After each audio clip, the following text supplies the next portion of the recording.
بسم الله الرحمن الرحيم. الحمد لله الغفار، أحمده سبحانه وعلى فضله المدرار، وأشكره جل في علاه على نعمه الغزار، وأشهد أن لا إله إلا الله وحده لا شريك له شهادة التوحيد والإقرار، وأشهد أن محمدا عبده ورسوله النبي المختار، صلى الله عليه وعلى آله الأطهار وصحابته الأبرار ومن سار في طريقهم من الأخيار. ثم أما بعد، فطبتم وطاب ممشاكم وتبوأتم من الجنة منزلا، وأهلا وسهلا بكم مجددا في هذه اللقاءات المباركات وفي هذه المجالس العامرات التي نسأل الله عز وجل أن تكون لنا ولكم من الباقيات الصالحات. إخواني الأفاضل، أخواتي الفاضلات، إن من سنن الله عز وجل الكونية أن تقع الابتلاءات والفتن، وأن يستمر الصراع بين الحق والباطل، وأن يحصل التدافع إلى قيام الساعة. وما نشاهده اليوم من البلاء العظيم الذي وقع لإخواننا في غزة مما تتفطر له القلوب هو جزء من هذه السنن الكونية وهذه الفتن التي أخبر عنها النبي صلى الله عليه وسلم. ونظر الإنسان المسلم في مثل هذه الأحداث والابتلاءات والفتن أن يقف مع شرع الله سبحانه وتعالى. ولذلك جاءت هذه المحاضرة بعنوان اتقوها بالتقوى. هذه كلمة وعبارة قالها التابعي الجليل طلق بن حبيب رحمه الله لما وقعت فتنة ابن الأشعث، فقال اتقوها بالتقوى. ومعنى كلامه أن الأحداث والابتلاءات والفتن التي تقع في الأمة لا بد أن يحكم الإنسان فيها تقوى الله عز وجل، وأن يقف فيها مع الشرع بامتثال الأوامر واجتناب النواهي. ولذلك جاءت هذه المحاضرة لتوضيح كثير من المفاهيم ومن المسائل التي يتناولها الناس ويتداولونها في هذه الفترة. المسألة الأولى في هذا اللقاء حول واجب الإنسان المسلم تجاه إخوانه في غزة وصور النصرة. وهذا يتمثل أولا في مشاركتهم في آلامهم وآمالهم. الإنسان المسلم يتألم ويعيش معهم هذه الآلام وهذا الابتلاء الجلل الذي نزل بهم، ويتمنى لهم الخير ولا يشمت بهم. ومن واجب الإنسان المسلم أيضا الدعاء، فالدعاء ينفع مما نزل ومما لم ينزل، والإنسان يتخير أوقات الإجابة فيدعو الله سبحانه وتعالى، ولا تستدفع الكروب والابتلاءات بمثل الدعاء. ومن الواجبات أيضا التبرع من خلال الجهات الرسمية، وقد أطلقت دولة الإمارات حملة كاملة، حملة تراحم لأهل غزة، فيشارك الإنسان من خلال المنصات والجهات الرسمية ويبتعد عن كل الجهات المشبوهة.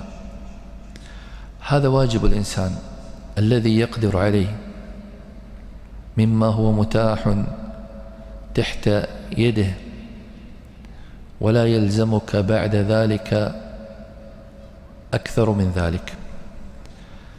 المسألة الثانية، سمعنا في هذه الأيام تحريض بعض الناس على الجهاد والدعوة إلى النفير العام،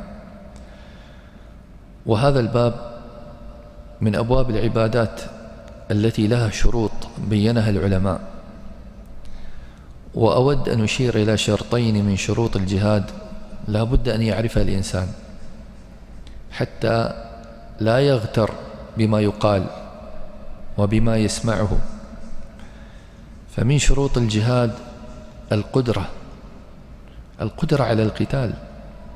الله سبحانه وتعالى يقول: فاتقوا الله ما استطعتم، ويقول: ولا تلقوا بأيديكم إلى التهلكة.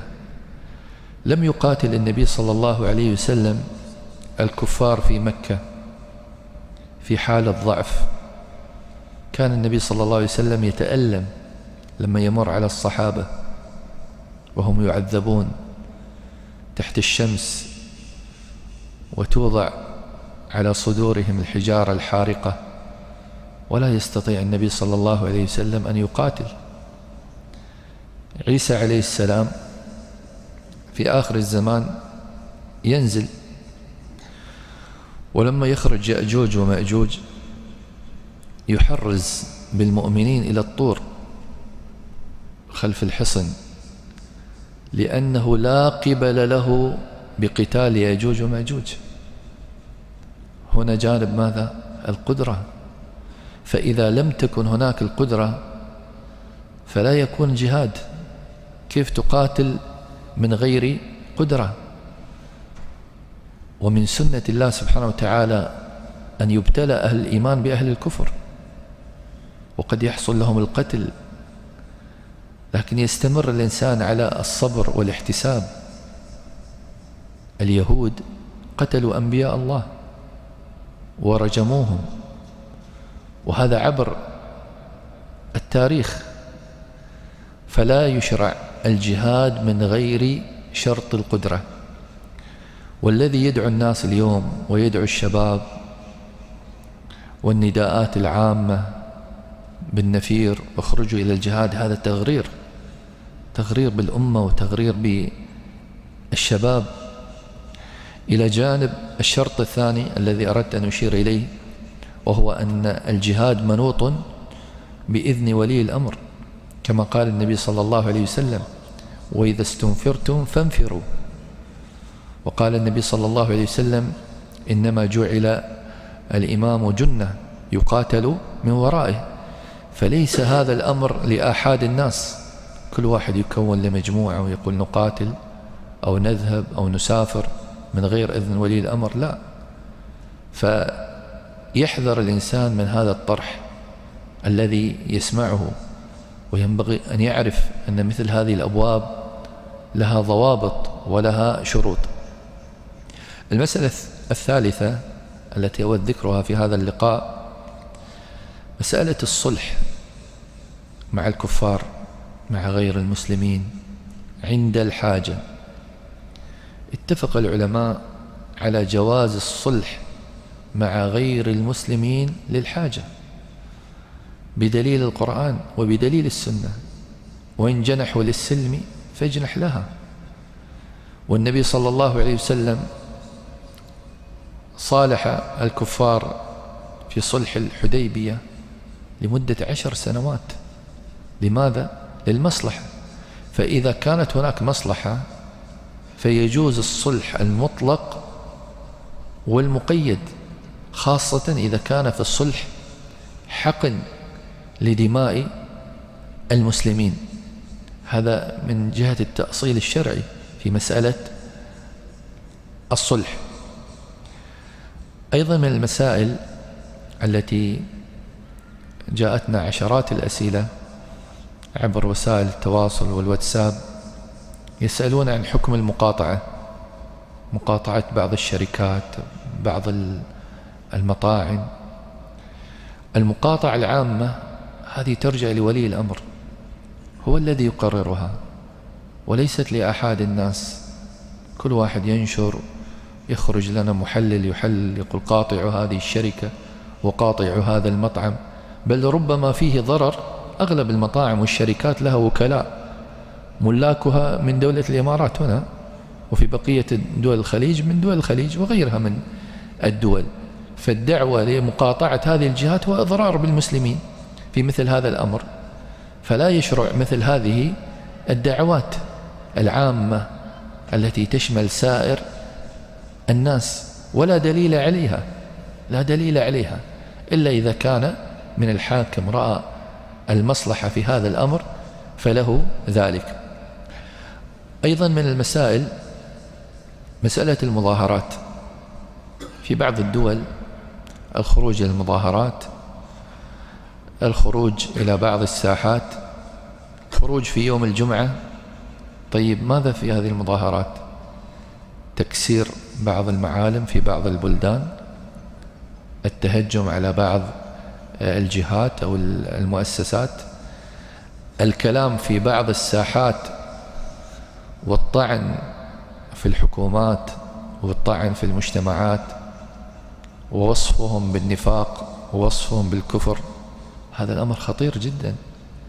المظاهرات لم تعرف إلا عن الغرب، وهي سنة خارجية لا تكون في بلاد المسلمين. لا يخفاكم قبل سنوات حرص الغرب على الفوضى الخلاقة في بلاد المسلمين ودعوا إلى الثورات، واليوم يجددون مثل هذه الثورات ويشجعون الشعوب أن تقوم في وجوه ولاة الأمر وأن يثوروا وغير ذلك. فهذا من الأمور المحرمة، مخالفة لولاة الأمر في هذا الباب. أيضا من المسائل قضية الشائعات. الإنسان في أوقات الفتن يحذر من الشائعات. إن جاءكم فاسق بنبأ فتبينوا، ويقول النبي صلى الله عليه وسلم كفى بالمرء كذبا أن يحدث بكل ما سمع. وكان علي بن أبي طالب رضي الله عنه يقول لا تكونوا عجلا مذايع، أي لا تتصف بالعجلة، ولا تكن إذاعيا تنشر الأخبار في أوقات الفتن. هذه أوقات هدوء وعدم نقل الشائعات. اليوم خلال هذه الفترة، يعني خلال هذه الأيام القلائل في حادثة غزة، كم من الشائعات التي أثيرت على دولة الإمارات، أن دولة الإمارات تصرف على الجنود الصهاينة، أن دولة الإمارات تشارك في القصف، أن دولة الإمارات كذا. وهذا لا شك أنه من الكذب الصراح. وموقف دولة الإمارات صريح وواضح منذ الزمن الأول في دعم القضية الفلسطينية، بل من أكثر الدول دعما للقضية الفلسطينية دولة الإمارات. أكبر مسجد بعد المسجد الأقصى في فلسطين بنته دولة الإمارات، مدن كاملة بنتها دولة الإمارات، المستشفيات، الدعم اللامحدود. هذه الحملة التي وجدت، ومع ذلك تأتي الشائعات وتنتشر بين الحين والآخر. فالإنسان يكون يقظ لهذه الشائعات. أيضا من المسائل معرفة قدر ولاة الأمر وهيبة ولاة الأمر. سمعنا في بعض المقاطع البعض يسب ولاة الأمر ويسب الحكومات الإسلامية والعربية، هذا خلاف السنة. وبين النبي صلى الله عليه وسلم قال من خرج على الجماعة مات ميتة جاهلية. وكم من الأحاديث في باب السمع والطاعة. وقال أنس رضي الله عنه أمرنا كبراؤنا من أصحاب النبي صلى الله عليه وسلم ألا نسب أمراءنا. هذه سنة الصحابة، أن الإنسان يعرف قدر ولاة الأمر وهيبة ولاة الأمر، ولا ينزع هذه الهيبة في صدور الناس، ولا يثير الغواء على ولاة الأمر. إخواني ثقوا في ولاة أمركم، وفي جهودهم وفي مواقفكم، وعظموا هذا في نفوس من تجلسون معه، وينشر مثل هذا الأمر، لأن هذا الأمر هو الذي يورث الاستقرار والأمن الذي لا يريده كثير من الناس. أيضا من المسائل المهمة في مثل هذه الأحداث الرجوع إلى العلماء الربانيين المعتدلين، والحذر من أهل الأهواء. فاسألوا أهل الذكر إن كنتم لا تعلمون. العلماء الراسخين مواقفهم راسخة، ولذلك قال أهل العلم: الفتنة إذا أقبلت عرفها كل عالم، وإذا أدبرت عرفها كل جاهل. الذين يتصورون المسائل ويفتون في النوازل وينزلون الأمور منازلها الصحيحة هم العلماء. وبالعكس، فإن أهل الأهواء وأهل البدع أنشط ما يكونون في أوقات الفتن، مرتع خصب لهم، يحيون الفتن ويثيرون الناس وينفخون في رماد الفتن. فيحذر الإنسان من دعاة الفتن، وتجاربهم قديمة وهم مكشوفون، يدعون إلى الثورات ويدعون إلى المظاهرات ويؤلبون الناس على ولاة الأمر، فيكون الإنسان على حذر منهم. أيضا من المسائل المهمة جدا في هذه الأوقات احترام التخصص. كل إنسان له تخصص، كل إنسان له قدراته. أبواب السياسة ليست مشاعة لعامة الناس، الكل يخوض في السياسة والكل يحلل والكل يتكلم كأنه وزير دولة أو حاكم. هذه الأمور لولاة الأمر، هم الذين يقررون، هم الذين يدركون المصالح، هم الذين يعرفون العلاقات الدولية. فهذه الأمور ليست لأحد الناس، ولا يجوز الافتيات على ولاة الأمور في مثل هذا الأمر. فيراعي الإنسان التخصصات، وحتى الأخبار إنما يأخذها من مظانها الرسمية الصحيحة.